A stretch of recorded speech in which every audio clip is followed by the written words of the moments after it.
Welcome back to day 21 of our 100 days of Java series. Today we are talking about encapsulation, which is basically the idea of wrapping your code like a protective shield. So what is encapsulation?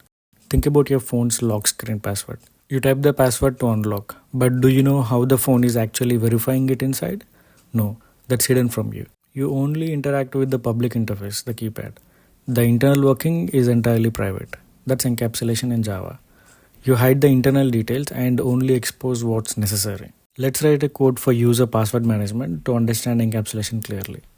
Class user, private string password, public void set password, string pwd, if pwd.length greater than or equal to 6, this dot password equal to pwd, system.out.println, password set successfully, else system.out.println, password must be at least 6 characters long. Public boolean check password, string input, return this dot password dot equals input, public class encapsulation demo, public static void main string args, user1 equal to new user1 dot set password 123, user1 dot set password secure 123, system.out.println, user1 dot check password wrong pass, system.out.println, user1 dot check password secure 123, and the output will be password must be at least 6 characters long, password set successfully, false, true. Here, private variables keep the data safe from outside interference. Public methods are like the door handles to interact safely with the private data. Just like you don't give someone your raw bank account database, you give them an ATM card and a PIN system to interact securely. Think of Iron Man suit. You don't get direct access to writing or arc reactor. You only press buttons on the inside interface and suit does the complex stuff.